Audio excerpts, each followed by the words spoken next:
Thank you. Well, so that's good timing on that. We're going to, while the tea is fresh on the mind, I'm going to give everybody a little goodie bag. You get a goodie bag, and you get a goodie bag, and you get a goodie bag. Thank you. You already got your goodie bag. I'm sure I can do it like that. Oh. Oh, yes. That's the trick. Yes. Mm-hmm. So, This is exactly what I was going to do. so the lecture and the next section kind of sort of go together. The next section is going to be movement. So I'll give us some background on the movement that we're going to do, as well as just the things I wanted to talk about. So really what I'm talking about is animism and anatomy. And to very much simplify what animism is to me, it's a belief. Every single one of our ancestors, when we look far enough back, they were animists. And people all over the world believed that everything around them had a spirit of sorts. Everything was part of everything else. There's this interconnected web of life and death and the in-betweens. And, back then, they relied on this for survival. None of our ancestors could to go to Piggly Wiggly or Harris Teeter or Food Lion to get what they needed to eat. They had to go and find it. And, sometimes it wasn't there. Wintertime, they couldn't go pick strawberries. They weren't growing. And so the concept of animism and why I think it's so important within queer culture, queer experience, is being able to understand all these parts and how we fit into the whole, especially since I think the majority of us are taught that we don't fit in to the whole, that how we show up isn't appropriate. And so I think that animism is a really important concept to understand, regardless of one's spiritual beliefs or practices, because it ultimately is the awareness of the all that is and how interconnected we all really are. And so these little baggies, each one contains a tea bag with the ingredients in the tea that we just had for lunch. So you can take that home with you and have that experience again to remember some part of today. And there's instructions on what you can do, how you can sit with it. But essentially what I want you to do right now is just hold this and smell it. And if you actually have the tea, you can kind of like smell it and taste it and see if you can pick up on these hints of stuff. Now the tea has sugar in it, the tea bags do not.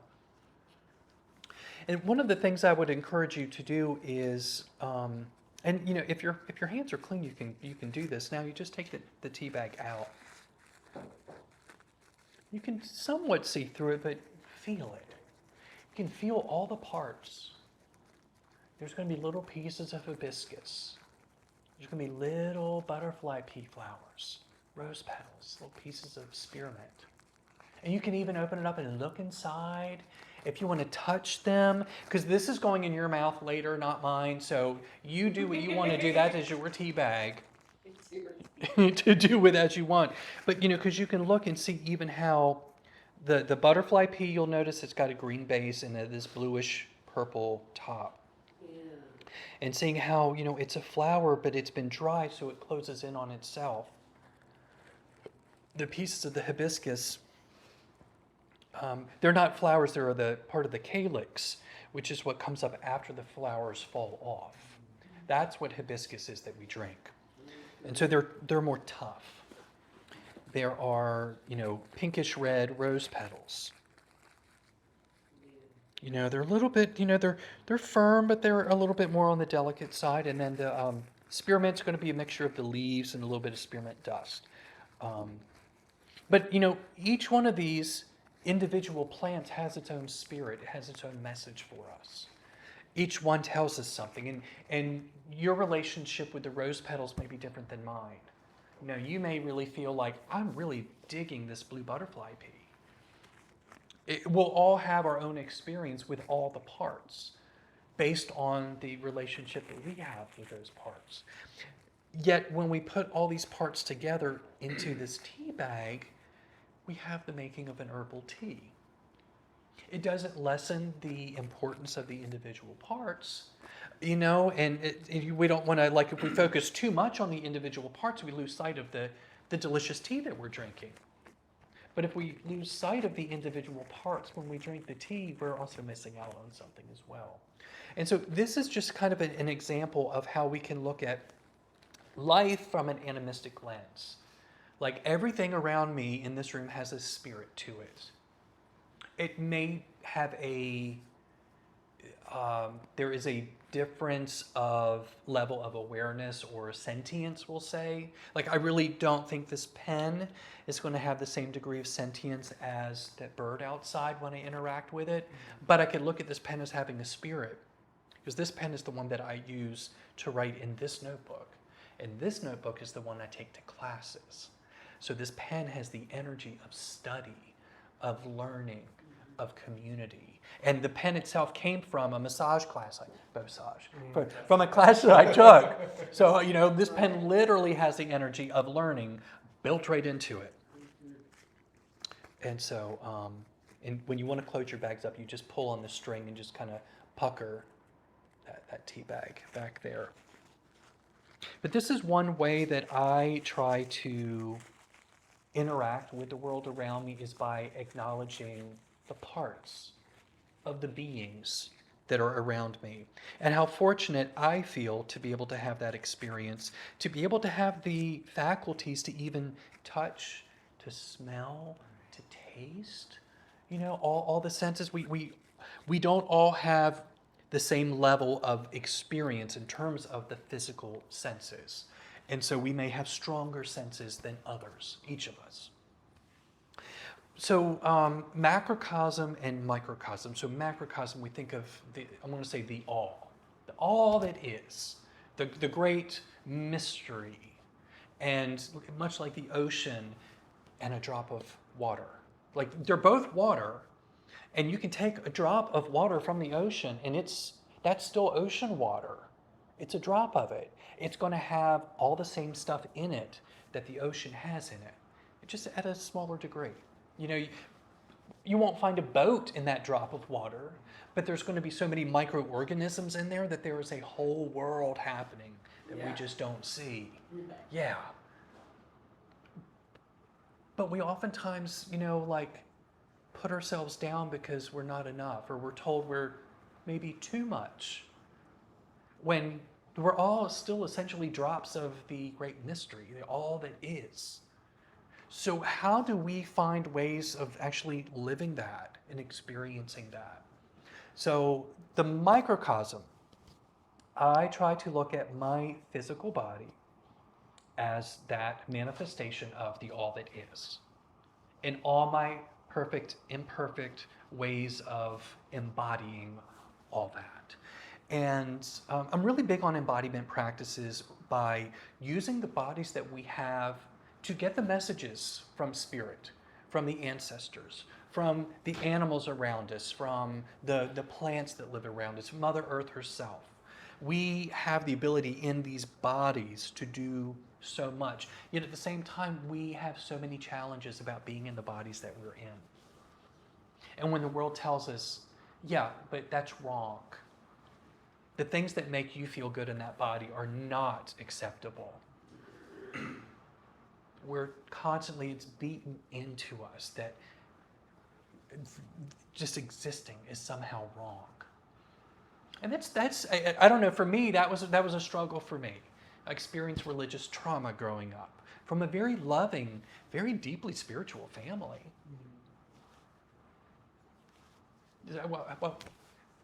What the hell is that about? You know? And so how do we not only make peace with something that we've been taught is so bad, but how do we love and strengthen it because we're here for a reason. In my belief, we're here to be of service to one another, but also to work, also to have lessons, to have these experiences that teach us something so that we, whether you believe in a reincarnation or not, that so whatever comes next, we have had these experiences here that shape who we are. And the next step is right relationship. And I think this goes beautifully with what you mentioned about right speech, And right relationship is how are we relating with one another? And those lines that we draw between human to human contact, well, what about all the other beings? Because I think it says a lot to see how somebody treats an animal. If I see somebody kicking a dog, I've already made up a lot of, decisions in my mind.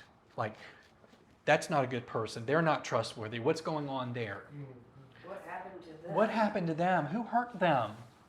Yeah. And so, again, macrocosm, microcosm, I will be the first person to tell you that I will sometimes help a bug, a certain type, like maybe it's a wasp that stung me, or maybe it's something. I will help it along to its next incarnation out of the goodness of my heart. Yeah, yes. Absolutely. Because I'm being of service. Yes. I watched I'm with you. I saw a guy that was a beekeeper. Uh-huh.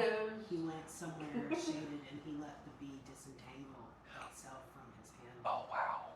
Bees won't die. Right. Oh yeah, yeah, I saw that yeah. video. That's patience. Yeah. Yeah. Yeah. Stand the pain. Yeah. Till out the live. Until, yep. So the right relationship piece is, how do you really see and relate to the world around you and all these levels of perception of beingness? And who are we to decide that bee is less than us? It's doing exactly what it was here to do. Bees can be mean to other bees, I'm sure. I don't know what their life is like, but I know they all have jobs to do, roles to fulfill. That's one reason I brought this wasp nest here, was an example of community.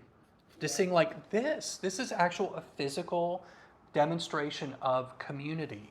Like it's even just looking at the geometry of it. You've got the number 6.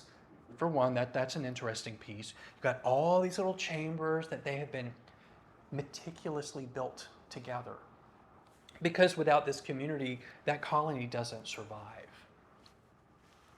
Without this community, none of us really survive. We need each other. And again, when we're taught that very thing is bad, it's evil, it's less than, it's too much, how do we go about healing ourselves? How do we go about reprogramming our minds? What do we need to do to move forward from that so that we're not living life from a wounded space? Because we know we hurt people.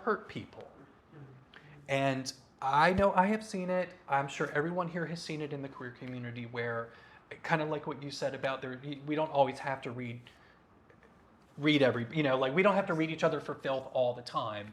Like, come on. We need to be building each other up. We do sharpen our claws with one another sometimes in jest.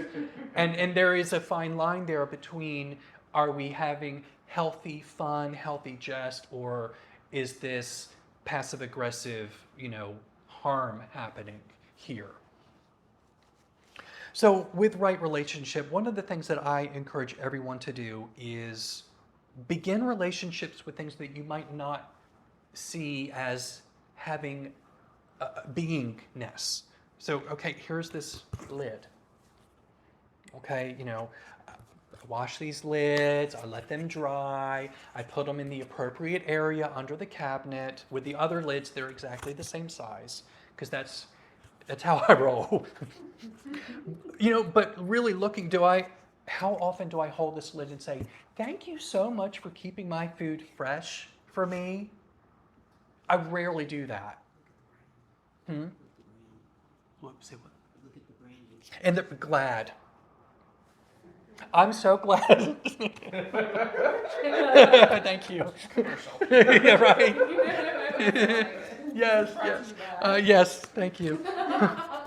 Yeah, we really do need to get our sponsorships taken care of. Yeah. So, But so how often do I take the time to thank this lid for doing exactly what it's designed to do?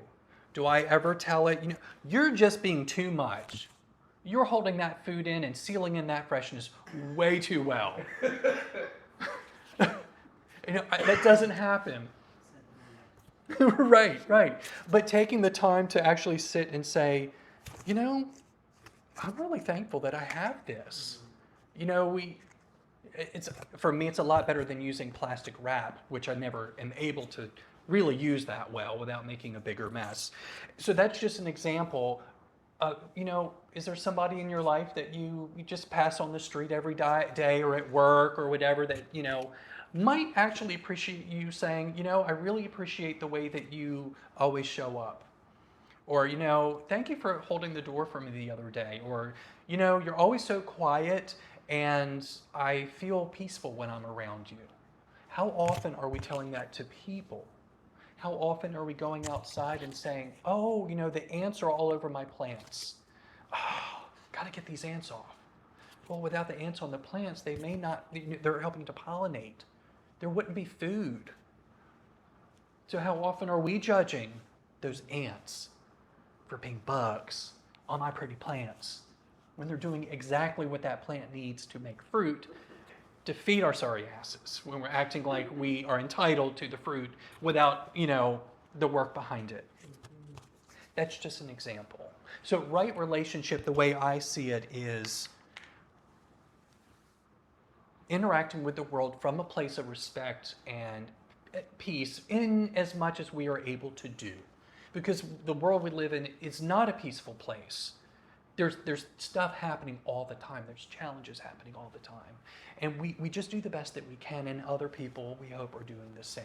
So in terms of right relationship then, I want you to think about your right relationship with yourself. And this, again, goes back to the self-talk. Like, how often have you looked in the mirror and been like, whatever you say to yourself, oh, I got a pimple again, you stupid little pimple, or whatever it is. My ears are uneven. So I would sometimes be like, couldn't they have done something when I was like a baby to fix this or whatever?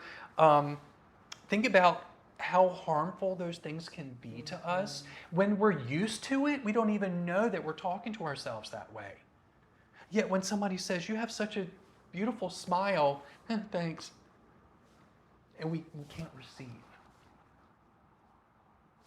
What is it that you are not able to receive in terms of self-love? What is it that you maybe have a hard time loving yourself about? Something I did, and it was weird for me at first, but by the end of it, I felt really empowered. And so I experienced body issues, always kind of felt weird in this body. And, I played dress up with myself. I dressed up like Wonder Woman. And my mom encouraged me. She actually got me a Wonder Woman outfit when I was like 3 or 4 for Halloween. And I've got a picture of it, just precious. Yay, Mom. I was precious, and my mom was precious for giving that to me. But that was for at home. It wasn't safe for a little boy in the 70s to walk around dressed up like Wonder Woman. I mean, she was protecting me. It's not like she was saying, you're bad. That was the world. You don't dress up your little boy in the 70s and send him out into the world to play dressed up like a Wonder Woman, twirling and, no. So, yeah, the whole Wonder Woman, and I still love Wonder Woman to this day. But how often do we have a hard time accepting those things about us that we're not safe in the world around us? That we were told, just do this in your bedroom. Or it's not safe for you to do this, whatever it may be. We all have different examples of that. But going back to the feeling not really at home in my body, I had all kinds of reasonings behind this.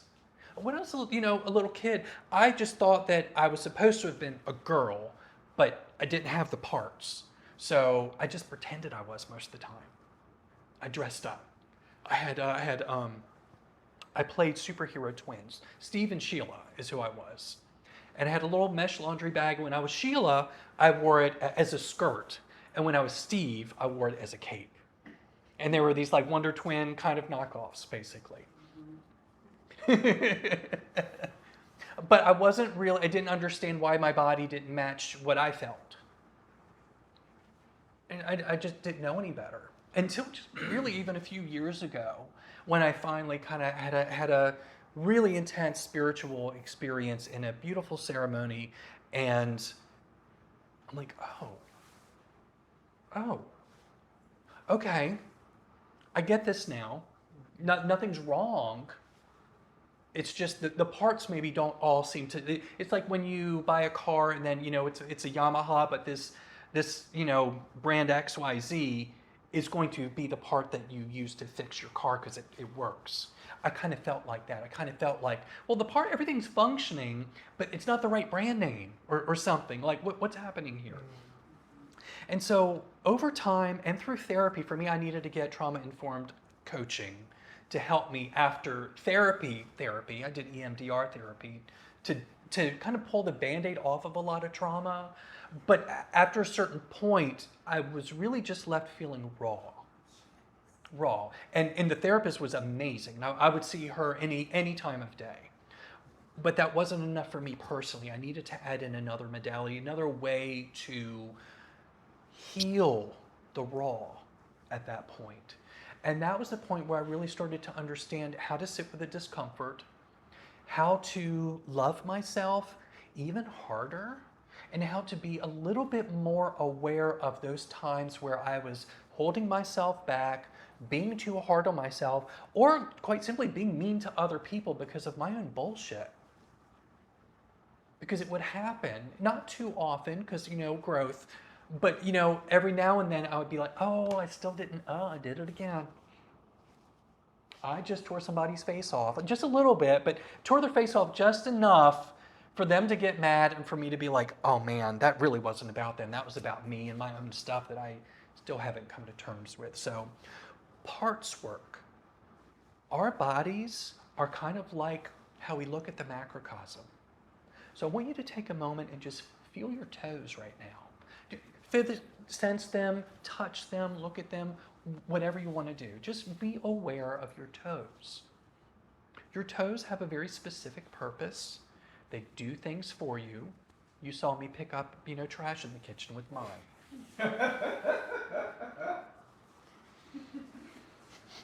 I do accept tips. It was very impressive. Thank you. Thank you so much. We sometimes will paint our toes because they make us feel pretty, or maybe it's fun. Some people don't want to look at their toes because they think feet are weird. Some people don't like their feet. As a massage therapist, I've got clients like, just don't touch my feet. And I will respect that, but I have had clients where once they got to know me, of course, I won't touch your feet if that makes you uncomfortable. I love to have my feet worked on it, normally blah, blah, blah. And then conversation happens and I find out, oh, they just think they have ugly feet. Yeah. Or their feet are cold. Well, you can keep your socks on. I can work on your feet. Or would you like hot towels on those feet to warm them up before I put this medicated, massage cream on them? Oh my God, really? You'll do that? So just from starting with don't touch my feet to finding out, oh, this is why. That part of that has to do with parts work. And that's helping us better understand how other people are in relationship with their own bodies. How are we in relationship to our own bodies? So thinking about those toes, how do your toes connect to the rest of the foot? What are your arches doing? What are your heels doing? How did it feel to walk outside on that balcony slowly, consciously, with intention? I find that the more slowly I walk, the more unstable I seem to be. Because of that really sensing and feeling, well, how is the heel touching? How's the little toe? Or am I gripping with my arches? What's happening? Oh, my heel hurts a little bit. What's going on there? Whereas sometimes when we are just like hitting it and we're not taking the time to really fully be in the moment, we're just letting the momentum move us through. Sometimes that carries us on enough that we can ignore all these subtle hints until our body decides to tell us, okay, you've been ignoring me all this time? Here. Sit your ass down and deal with this. And then we're made to deal with whatever the experience is. So think about your feet.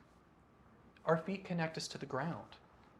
They are the first point of entry between us and the land that sustains us, the land that our ancestors walked upon, the land that the plants grow from, the very land that is key to our survival and the survival of our species, all of our lineage, whether that be in physical, spiritual, social, whatever that may be. And then think about the way that your feet connect to your lower legs. What's going on with the ankles? Are those ankles flexible? Are they a little creaky? What's going on there? What's the ankle story? How often do you say, ankles, what's going on with you today? How are you? What can I do for you? What do you need? Think about the calves, the shins, how the lower legs connect up to the upper legs, and how, that gives us the ability to stand up, to stand from a seated position, literally getting up and moving forward in life. I mean, there's symbolism here. How about our thighs connecting to our hips? And the hips, that whole area of the hips. We've got a lot of regenerative stuff down here. A lot of regenerative stuff. And in the world that we live in, again, we're divided up into testicular reproduction, ovarian reproduction. You've got these parts. You've got these parts. And those parts are supposed to define everything else about us. But we know they don't.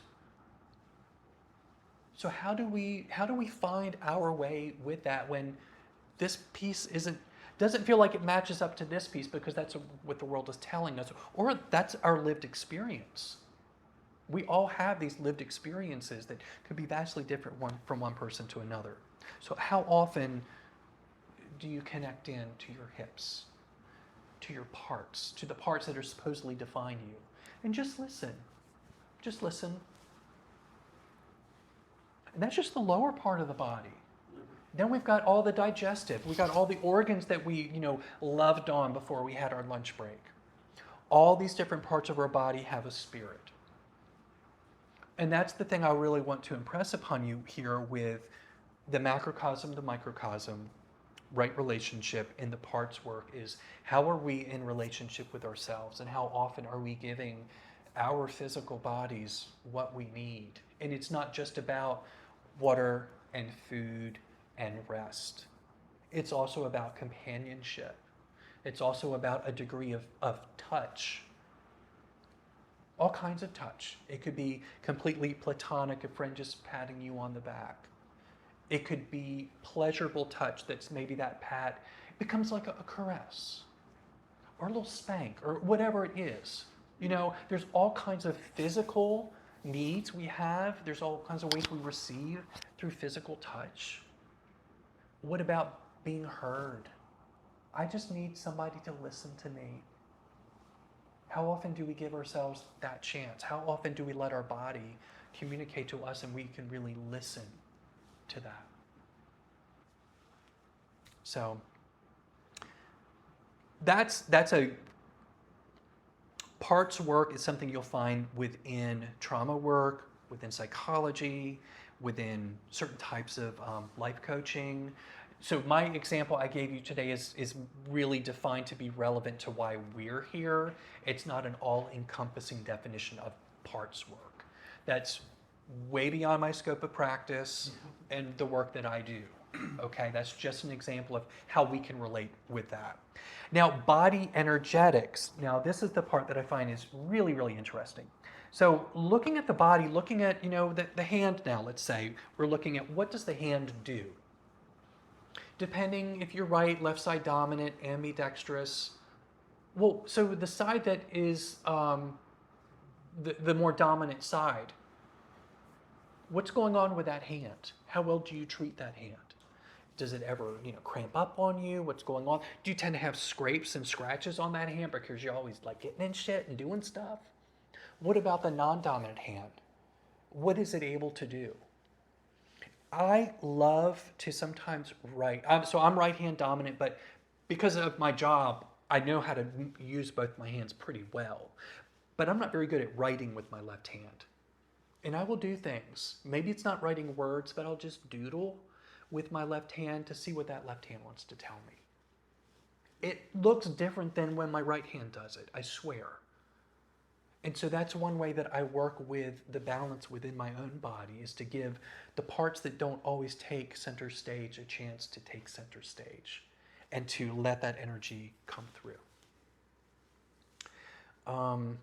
It applies to everything. And rather than giving you a definition of the throat means this, the right arm means this, the left butt cheek means this, I could do that and it may apply, but that is robbing you of the experience to let your body tell you what that means to you.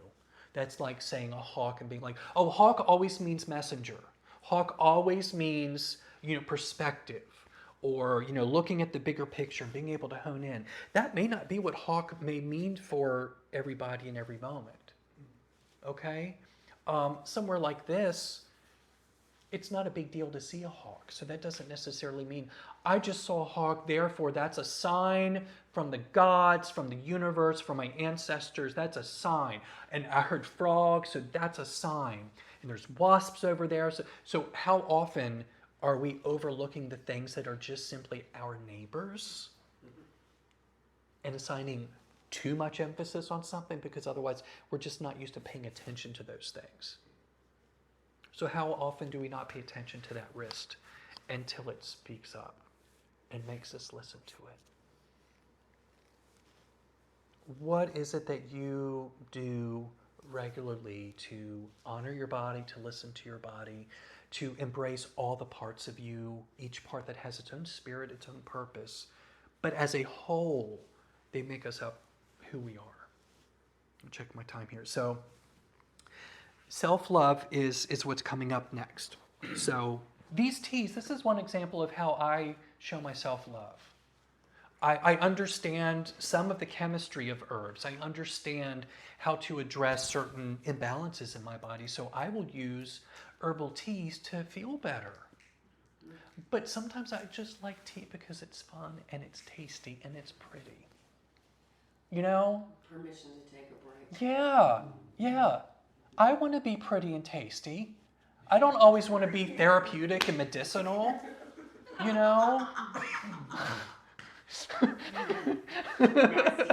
Right. Oh, I really felt that one in the back of my throat. Well, sure, that's going to happen sometimes, but sometimes, just smell me. Just tell me I'm pretty. Let me just have fun today. And and so self-love is really, really important to me, and we're all going to love ourselves in different ways. We all have different gifts. We all have different likes.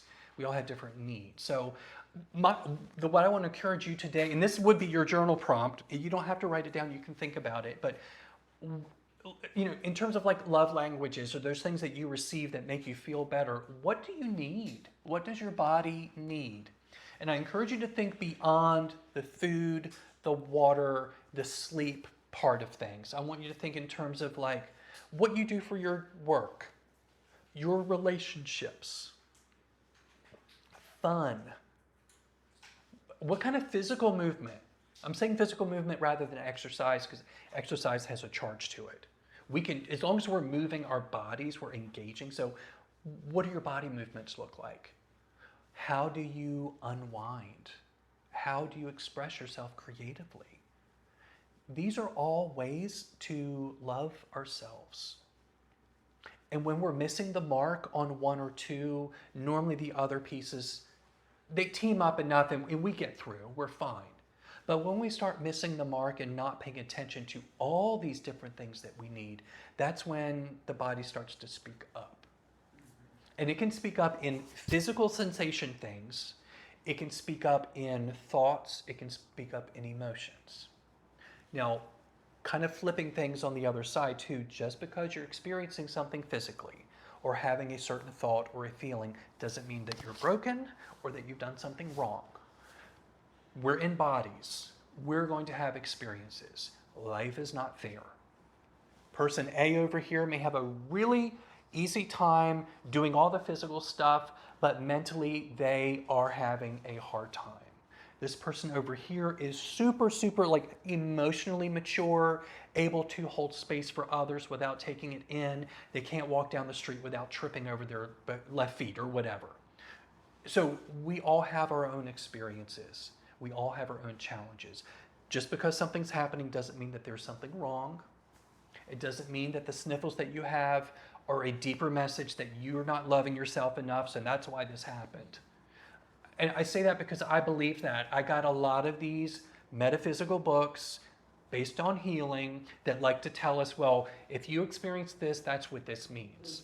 And more often than not, it left me feeling like, I'm just not loving myself enough. What am I doing wrong? What did mommy and daddy do? And I want to take a lot of that and call it out as a load of crap and just lovingly set it over here, because that's not what it necessarily means. Okay? So what do you like? What makes you feel good? Those are the types of things that you think about. I make teas for myself. I buy myself a piece of cake about once a week, because I love cake and I love ice cream, and if I could, I would eat it every day. But that's not what my body needs to have optimal health. But once a week, it's a sweet treat. And that's what I call it now. That's my sweet treat. And I get that sweet treat as long as I have the finances to do it. Some weeks I'm like, no, I really need to pay my water bill, so I'm just gonna, I'll bake my own muffins at home or something like that. But the sweet treat isn't, oh, I had to work so hard to earn it. The sweet treat is, I want a sweet treat. I already deserve it just by being here. Don't have to necessarily earn it through sacrifice and pain and hardship. So what is it that you want? What is it that your body wants? What about your heart? Exercises. There's many things that we can do. So starting with the physical. Just touch yourself. Just feel what your skin feels like. These soft, soothing gestures can mean so much. If there's not somebody there to give you a hug yourself. If there's not somebody there to look you in the eyes and say, you know what, you're good enough, go grab a mirror and look at yourself and say, you're good enough, because you are. Even when we miss the mark, we're good enough. We're going to trip. We're going to say the wrong thing at the wrong time. It's just going to happen. But for the most part, we're all doing the best that we know how to do. And reinforcing that within ourselves works a lot better than beating ourselves up by saying, yeah, you did it again. You messed up. This is just how it's going to be. It doesn't mean that. So touch. What about smell? What do you like to smell? Do you not like smells? Like, that's another thing. If you don't like strong smells, don't surround yourself with strong smells. Stay away from those people that, bathe in the colognes and stuff like that. Or you go to the friend's house and it always smells like dog or something like that. Just what is it that you need? What is it that you like? Smells. Are there any smells that you love? I love to take my fruit peels and put them in a pan on the stove and turn the water on. And remember that they're there so you don't burn the water down. That's just one example of something you can do smell-wise that's not going to cost money. If you already have the fruit in your house, that's not costing. You don't have to go and buy an expensive essential oil, therapeutic grade that came from the Himalayas on the back of a goat, that cures cancer. It doesn't have to be all that. What about taste? Like I said, cake. I like cake and ice cream. What do you like to taste? Is it coffee? Is it that first sip of coffee in the morning? Or that like lemon water? Or the taste of your toothpaste? What is it? Think about taste.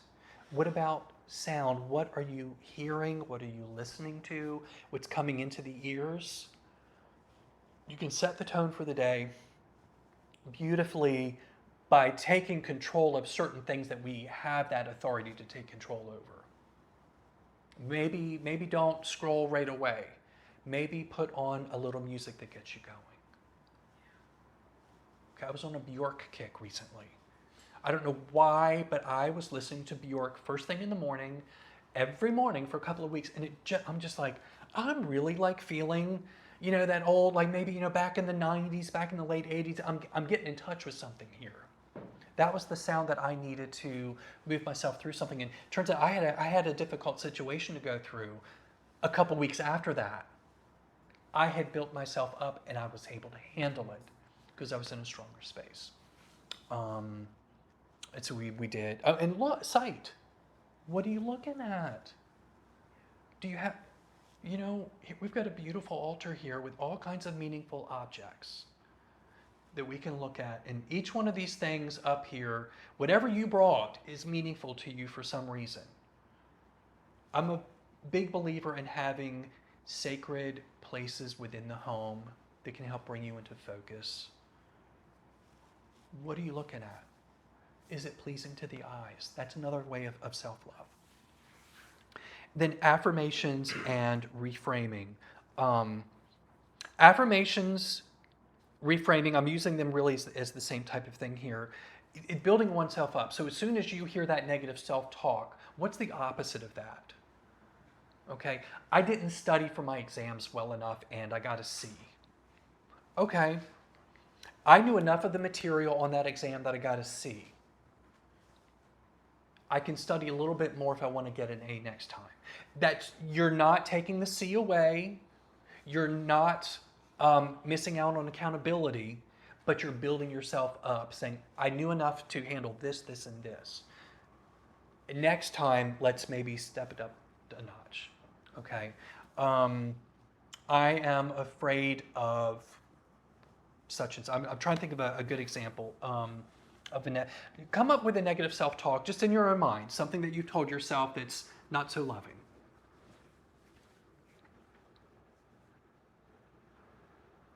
Okay, so I'm going to say I had some dental work. Before I had dental work, I had very, very crooked teeth. And I didn't like to smile because I didn't like my teeth. I didn't want people to see my smile.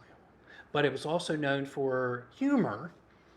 And so smiling was kind of part of the act, part of my mask to cover up maybe what when I wasn't feeling so good about myself. So how to deal with that? Okay, so I have a fear of being judged because of what my teeth look like. How do you reframe that? My humor transcends my smile. My teeth do not define me. Whatever it is, you can identify whatever the fear is. That way you're not bypassing anything, but you can identify it so that you're acknowledging it, you're seeing, you're hearing it, and then you are reframing it in a way that is productive.